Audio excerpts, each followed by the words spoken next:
The frost hadn't lifted by mid-morning. It clung to the dry grass like regret, brittle and white, refusing to melt under the weak sun. A woman stood alone at the edge of a fence line that didn't quite hold. The posts leaned like old men in a windstorm, the wire sagging between them. Beyond it stretched miles of hard prairie gray, endless, unforgiving. She held a baby against her hip, the child silent but wide-eyed, bundled in a worn shawl.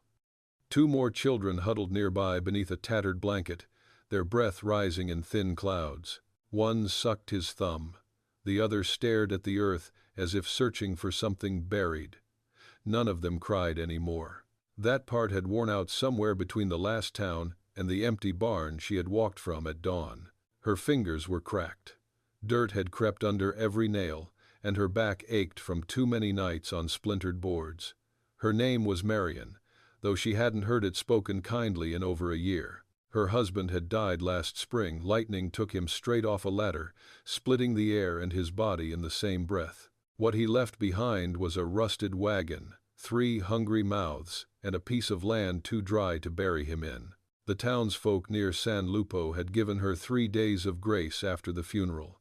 After that, silence. They watched her struggle like people watch a trapped animal, pity without action, judgment without words. By the time her youngest ran a fever and nearly died from drinking creek water, she knew they wouldn't lift a finger. Now she stood on borrowed ground, owned by a cattle company she had never met. She didn't know what she hoped for. Maybe a miracle, maybe death. She could no longer tell the difference. The wind cut through her coat like glass, and she adjusted the baby higher on her hip. The child whimpered, then buried her face in Marian's neck. From the south, hooves approached, not in a rush, but steady, like the man knew exactly how far he had to go and nothing more. Marian didn't turn. Her eyes remained on the horizon, as if that threadbare sky held answers. He came into view slowly. A bay horse with a rough saddle, a long coat that flapped against the rider's legs. The man rode upright but loose, the way those born in the saddle always did. His hat shaded his eyes, but his beard was red-blonde, and he carried a rifle slung easy over his shoulder. When he reined in, she still didn't look at him. "You're standin' on price land," he said after a moment. His voice wasn't sharp, just factual. She shifted her weight but said nothing. "That's not a threat," he added, "just a truth." Her jaw tensed. "Then here's another truth. I got no place else to stand." He dismounted, slow as the wind, and led the horse a few paces closer. "How long you been here?" "Since last night." The man scanned the horizon behind her, then her children, then her eyes. "No wagon?" "No horse. Wagon broke a mile back. We walked." "You walked?" She nodded once. The baby coughed. "You got food?" "No." He studied her again, then stepped forward and pulled something from his saddlebag. A hunk of cornbread wrapped in cloth. He didn't offer it with ceremony, just held it out. She didn't move. "I'm not askin' for nothin'," he said. "But if you don't eat, those little ones won't see the week through." Still, she hesitated. Then the boy beneath the blanket moved forward and took it. The man said nothing, just tipped his hat and watched as Marian finally looked him full in the face. "I ain't askin' for charity," she said. "No, ma'am, you didn't." She opened her mouth, but the words caught. Her throat burned from too many silences, too many things swallowed down because pride was the only thing left she hadn't sold. The man crouched to the children's level and pulled a waterskin from his belt. "Name's Eli," he said to them, "not her." "Yours?" The older child stared. "Tommy?" Eli smiled. It was the kind of smile that didn't stretch far but held firm. "You watchin' over your sisters, Tommy?" The boy nodded. "That's good. Keep at it." He stood and met Marian's eyes again. "You got a fire somewhere?" She shook her head. "Well," he said, glancing toward the half-collapsed barn she'd come from, "let's build one. Ain't right to be cold with the sun up." She didn't thank him. Not yet. Instead, she nodded once and followed. The baby shifted in her arms.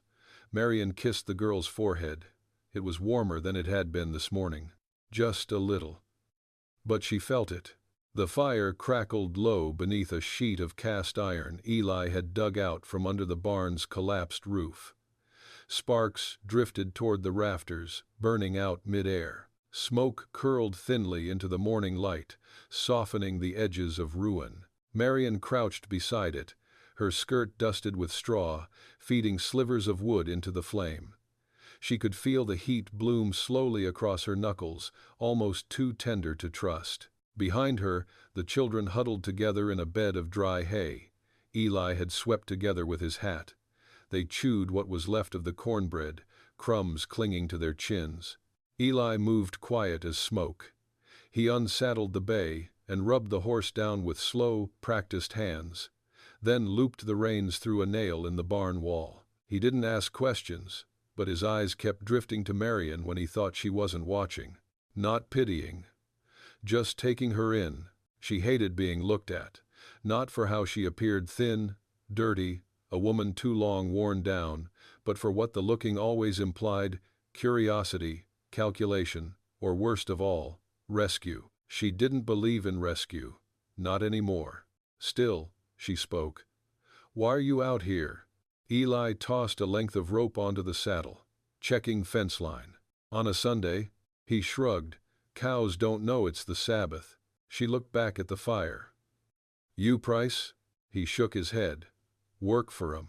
Hired hand. Something like that." He pulled a can of beans from his saddlebag and held it near the fire. The label was gone, the tin blackened. She stared at it like it was gold. "You mind?" he asked. She nodded. "No." Eli crouched opposite her, his knees close to the coals. The silence between them was thick, but not sharp, just wide. "You from around here?" he asked. "No." "Where then?" "Used to be north of Kerrville." He waited. "My husband had a bit of land up there," she said finally. "Flood took the crop, then lightning took him." Eli didn't say he was sorry. He just nodded once, slow, as if he understood what it meant to lose a man and the dirt he staked his name on. "They said I should go east. My sister's in Springfield. Or was. Letter came back." "How long you been on the road?" She rubbed the heel of her hand into her forehead. "Since early October." "And now?" "Now we're here." The fire popped. A small flame licked up the side of the can, and Eli reached forward to pull it from the heat. He didn't flinch when it burned his fingers, just wrapped his bandana around the tin and handed it to her. She didn't take it. "I said I'm not askin' for charity. And I ain't offerin' any." His voice was soft but sure. "Just supper." She stared at him for a long moment, then reached out and took the tin. The beans were hot, sticky sweet. She fed her children first, letting each take a bite before lifting the spoon to her own mouth. She chewed slow, like it hurt to remember what flavor felt like. Eli leaned back against a beam and watched the fire, his hands folded over his chest. "I was ready to quit," she said after a while. It surprised her that she'd said it out loud. "I thought if I could just lie down and be still long enough, maybe the wind take me." Eli didn't move, just let the words sit. She looked down at her hands. "But then she cried," she whispered, nodding toward the baby. "And I didn't." The wind stirred outside. It had a different tone now, less biting, more alive. Eli stood and brushed straw from his coat. "You got nowhere to go," he said, not as a question. "No. There's a bunkhouse up the ridge. Ain't full, and no one mind the kids long as they stay clear of the horses." She shook her head. "I can't take handouts." "You'd be earnin' it," he said. "Cookin', cleanin', maybe tendin' the old garden if you're able. Ain't much, but it's warm and dry." Her jaw tightened. "Why you doin' this?" He looked at her, then really looked. His eyes were clear, the color of river rock, and he said quiet, "Because once, someone did it for me." Marian turned back to the fire. The baby stirred against her chest and sighed. Eli walked to his horse and slung the saddlebag over his shoulder. "I'll come back in the morning," he said. "If you're still here, I'll take it as a yes." She didn't answer. He nodded anyway, then walked into the gray light until the barn swallowed his shadow. Inside, Marian closed her eyes and let the warmth of the fire settle into her bones. She hadn't agreed, but she hadn't refused, either. Every road holds another story. Subscribe to ride with us into the next horizon. The next morning, there was frost on the children's eyelashes. Marian woke before the sun, her arm cramped from cradling the baby all night. She lay still for a long time, watching the light creep slowly through the cracks in the barn boards.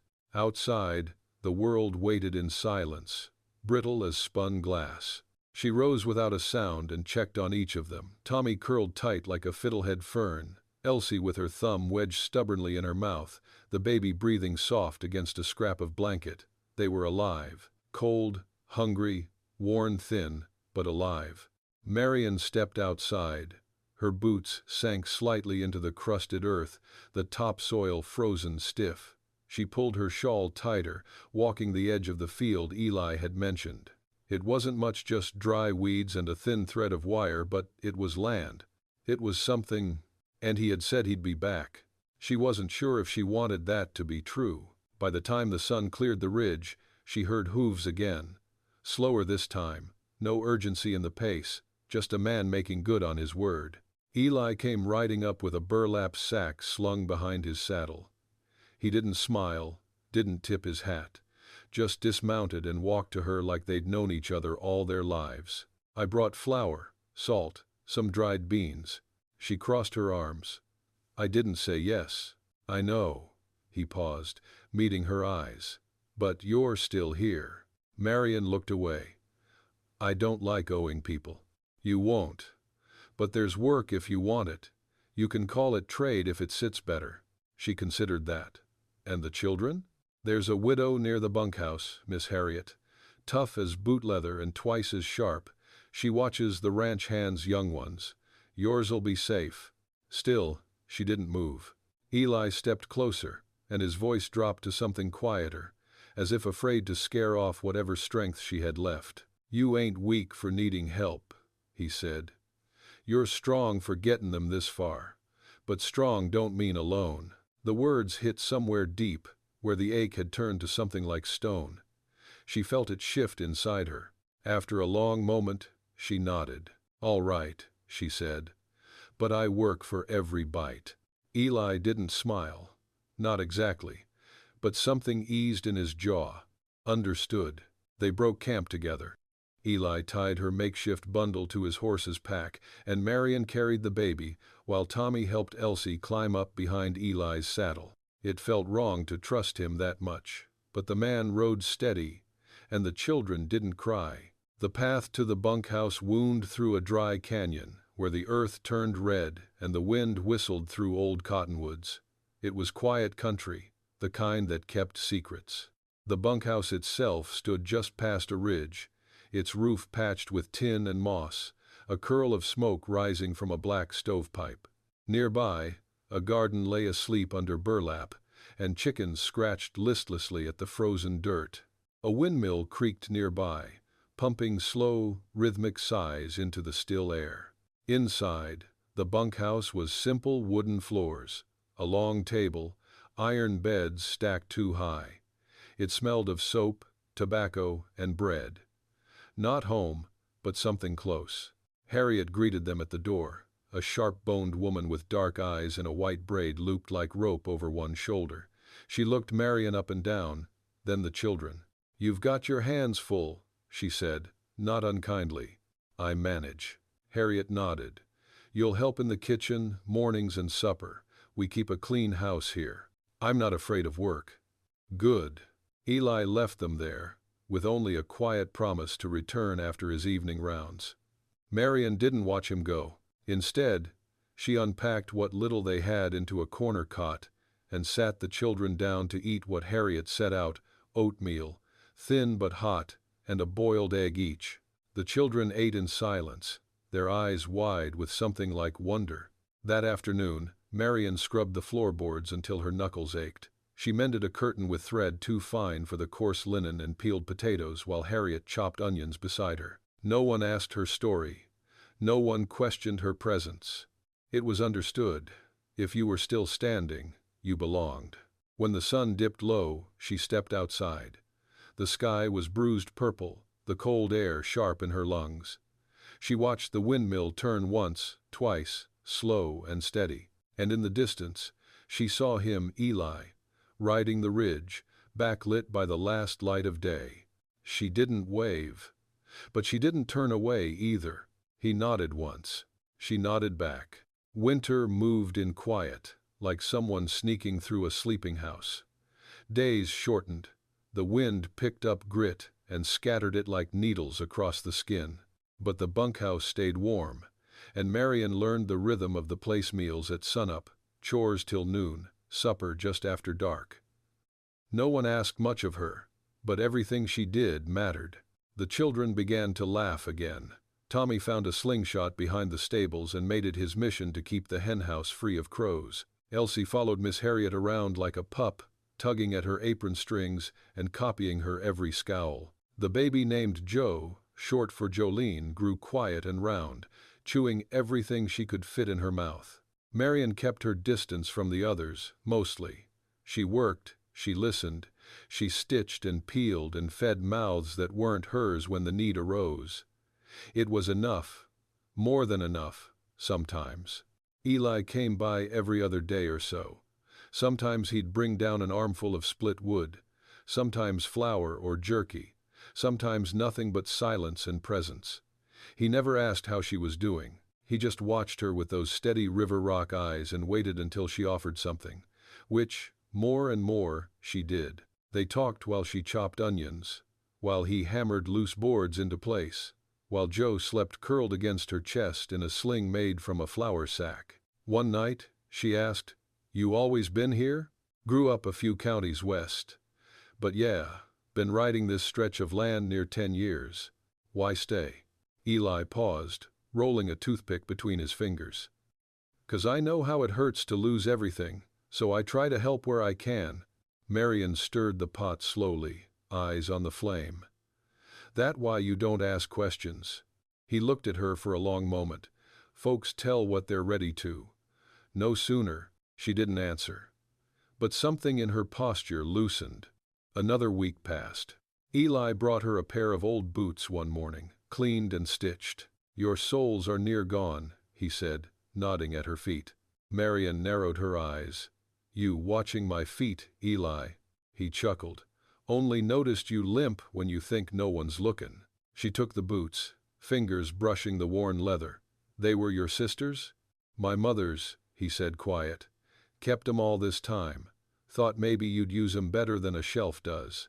She ran a thumb along the stitching, then looked up. "Thank you." The words felt raw in her mouth, too small for the weight of them. "Don't mention it," he said. The next morning, she wore them. They fit. Snow came a few days later, thick and soundless. The wind stopped howling and simply sighed, as if tired of itself. The prairie turned white and still. That evening, Marian stood outside the bunkhouse, wrapped in Eli's spare coat while her own hung near the fire to dry. She watched the dark roll in and listened to the lowing of cattle far off, like ghosts calling through the trees.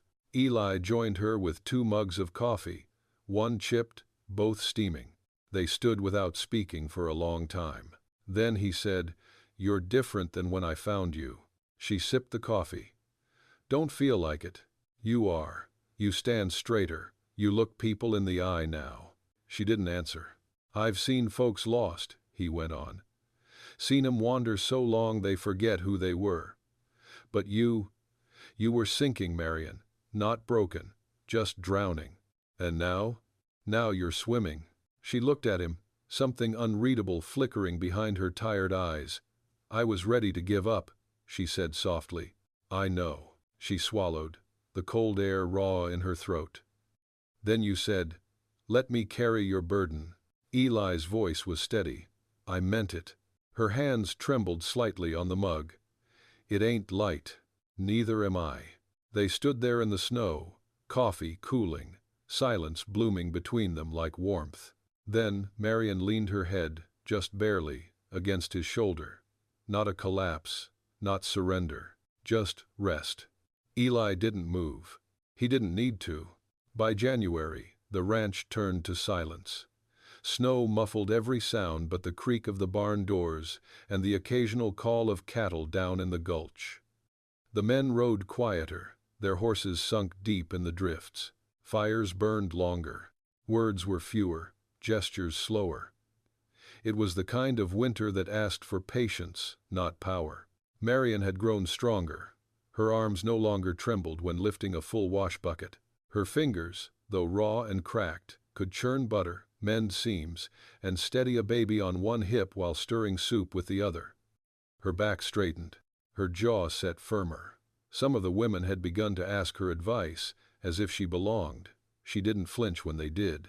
At night, once the children were asleep, she'd sit by the fire and stitch in silence.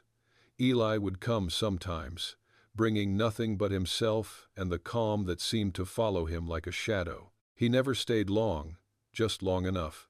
One evening, the snow had stopped, but the clouds stayed low. The bunkhouse windows steamed with breath and soup. Marian sat by the fire, the baby dozing in her lap, her other two asleep in the loft. Eli leaned against the doorframe. "You ever think about staying?" he asked. She didn't look up. "You mean past spring?" "I mean for good." She was quiet. He stepped closer, pulling a stool near. "Miss Harriet says you could take over the garden come thaw. You've got the hands for it. I don't know if I belong here. You've been feeding 10 men and 3 kids every night for 2 months. If that don't count, I don't know what does." Marian looked at the fire. "I didn't mean here as in the bunkhouse. I meant this life." Eli watched her. "You still think you're just passing through?" She nodded, slow. "For a long time, surviving was the only plan, and now, I don't know how to want more than that." "I think you do." She looked at him then.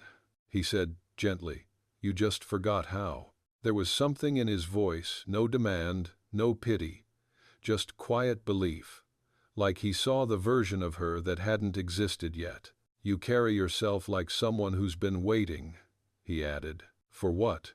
"For someone to stay." She swallowed hard. "You're kind, Eli, but I've got 3 children, no name, no land, nothing left to trade but hours and skin." He leaned in slightly. "You ever stop and think maybe I'm not looking to trade?" The fire popped. "I know what it is to lose everything," he said. "I lost a brother in a snowstorm like this.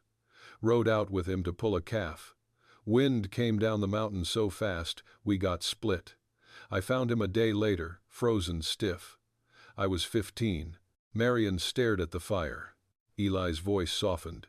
"Since then, I don't take people for granted, and I don't walk away when there's still breath left to fight." She didn't speak. Her eyes were full but dry. The baby stirred in her arms, reaching one tiny hand toward Eli's coat.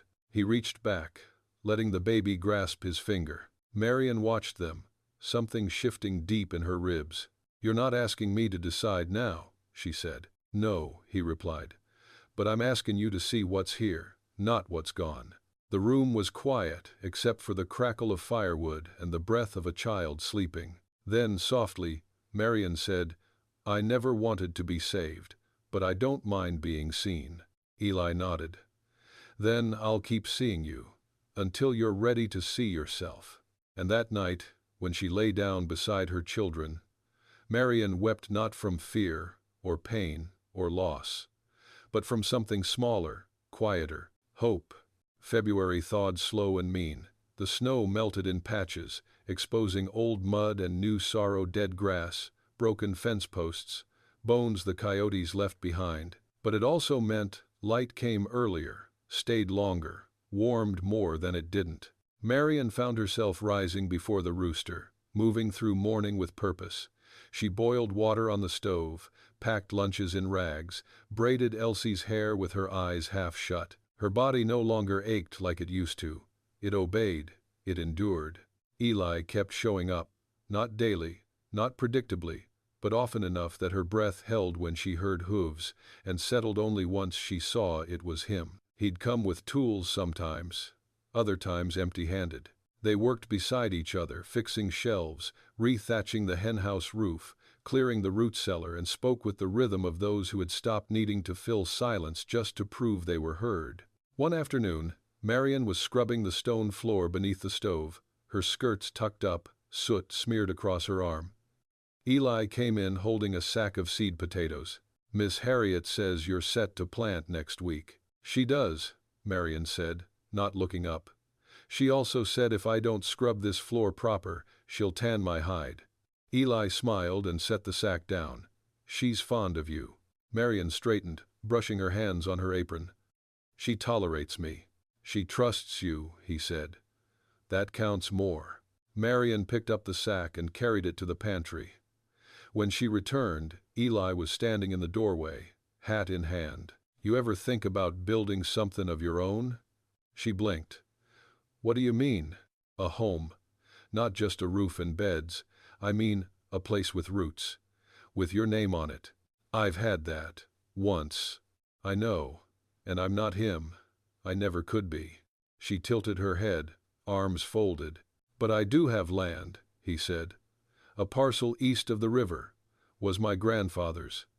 It's never had a house on it, just wild barley and fence line. I've been riding past it for years, thinking someday." Her breath caught in her throat. "I'd like to build something there," he continued. "Not for me, not alone." He looked at her, eyes steady. "I'm not asking you to say yes. I'm not even asking you today. But I want you to know if you ever want more than this, more than surviving, I'd give you that land, my name, my hands." Marian stared at him. The floor she had scrubbed sparkled in the sunlight. Her heart felt heavy, not from fear, but from how close this moment came to something she thought she'd buried for good. "You're serious?" "I wouldn't say it if I wasn't." She nodded, once. Then again. Her eyes were wet, though she didn't cry.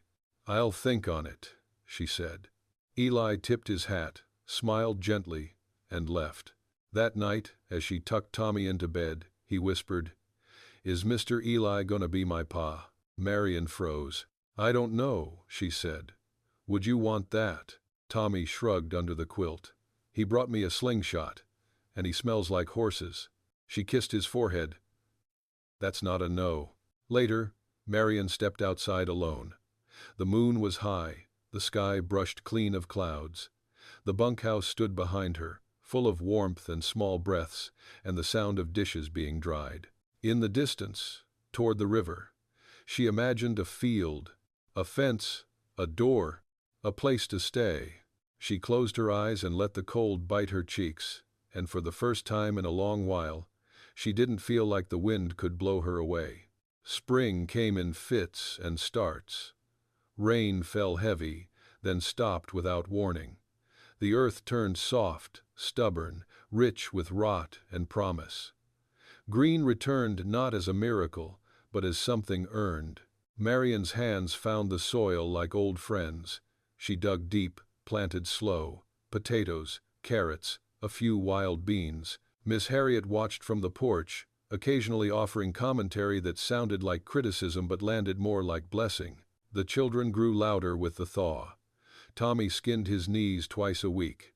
Elsie found a stray pup and hid it behind the hen house until it howled loud enough to bring Eli running. Even Jo, still learning her legs, toddled after her siblings like a drunk colt, fists full of grass and dirt. Eli was around more now. He helped repair the storm-damaged fencing, reshoed half the ranch horses, and still found time to sit with Marian in the quiet of dusk. He didn't press, didn't repeat the offer he'd made weeks before. But it hovered between them like a well-built fire, steady, waiting. One evening, they sat on the bunkhouse steps, shoulders nearly touching, watching the sun melt into the hills. Marian had finished hanging the laundry, and the breeze carried the scent of soap and new grass. Eli handed her a cup of coffee. "You always make it strong," she said. He grinned. "You always finish it." She sipped, then stared out over the field. The garden rows lay in soft, dark lines. A ribbon of smoke curled from the chimney. The children were asleep, or close to it. The ranch was quiet. "I walked for 3 months," she said suddenly, voice low. "After my husband died, from Kerrville to San Lupo, then out here. Every step felt like penance. Eli said nothing, just waited. I kept thinking, if I just keep going, maybe I'll earn a new start. Maybe someone will see me and decide I'm worth helping. But nobody did. Not until you. You think that's what this is? He asked. Help? She looked at him. Isn't it? He shook his head. No, Marian, it's not charity, it's choice. Her breath caught. I chose to stop that day because you were worth stopping for, he said. Same reason I keep coming back. She stared at her coffee, blinking hard. I used to feel like a ghost, she whispered. Just a body carrying other bodies. No voice, no name. You've got a name. Not one I thought anyone'd say again. He reached out, slowly, and touched her hand where it rested on her knee. Just a fingertip, just enough. I see you. Not just the mother, not just the widow. She turned toward him. The woman who didn't die when she had every right to, he said. The woman who kept walking. That's who I see. She looked down at their hands, his rough fingers against hers. She didn't pull away. I'm scared, she admitted. So am I. The honesty of it broke something loose inside her. Then she asked, that land east of the river, is it good soil? Some. Needs clearing. Has a spring. Plenty of sun. She nodded slowly. Would I be building beside you? Yes. She took a long breath. Let it out. Then I reckon I'm ready to stop walking. Eli didn't smile wide. Just enough. Like he'd known this moment would come, but still needed to feel it to believe it. You sure? He asked. No, she said. But I want to try. And I haven't wanted anything in a long time. They sat like that for a while longer, the last of the light fading, the stars beginning to scatter. Marian leaned against him, not out of exhaustion, but choice. Tomorrow would bring tools, sweat, hard work. Tonight brought peace, and that was enough. They moved in June, with the sky wide and blue enough to believe in. No wagon this time. Eli borrowed a team and cart from the ranch, and the bunkhouse men helped load what little Marian owned. 3 cots, a tin basin, a few patched quilts, and the cradle Miss Harriet had found in the cellar and fixed up with fresh paint. The children rode ahead on horseback with one of the ranch hands, laughing and yelling as the tall grass whipped past. Marian sat beside Eli on the wagon seat, Joe cradled in her lap, her shoulders straight. She didn't look back. The land east of the river was rough, but open. No house yet, just a small clearing shaded by cottonwoods and rimmed with chokecherry. The creek bubbled soft, a ribbon of silver under the heat. Eli had spent weeks clearing brush, laying stones for a foundation, hammering posts into dry ground with the kind of patience only grief or faith could teach a man. They camped there for 2 weeks, sleeping under canvas, cooking over fire, chasing off coyotes and mosquitoes. The work was slow and constant. Eli built the walls from cottonwood and pine, thick planks notched by hand. Marian helped every step, hauling beams, sealing joints, driving nails until her arms ached and her palms blistered. At night, they sat by the fire, children asleep in the tent, their bodies sore, their hearts fuller than either dared say aloud. One evening, Marian stood in the doorway of the half-framed house, the roof not yet finished, the floor still raw. She looked out over the land, the creek bending gentle through the grass, the garden plot already sprouting green. Eli walked up beside her. What do you see? She folded her arms across her chest. A home. He nodded. Me too. There were no vows spoken, no preacher called, just 2 people with their hands in the dirt, building something neither had dared hope for. But the commitment was in every board, every shared chore, every quiet look that said, I'm not leaving. When the roof was raised, the neighbors came. A few ranch hands, Miss Harriet, even the cook from the bunkhouse who brought cornbread and a bottle of peach whiskey. They sang songs, passed Joe from lap to lap, and let the children chase each other barefoot through the grass. As the sun dipped low, Marian stood on the porch just a few planks for now and watched Eli cut into the pie she'd baked that morning, his hands still stained with sawdust. He looked up and caught her watching. She smiled. A small one, honest. And he smiled back. Later that night, after the children were asleep, they sat outside with their backs against the house they'd made. "You remember what I said to you?" Eli asked. "Back when I first saw you, at the fence line?" She nodded. "Let me carry your burden." He took her hand, rough and scarred as his own. "You've carried mine too." Marian closed her eyes and leaned into him. The night was warm, the stars clear, and the house behind them stood solid in the dark, holding everything they'd lost and everything they still might find. She whispered, "We carry each other now. If your heart beats stronger at this moment, subscribe and keep walking beside us."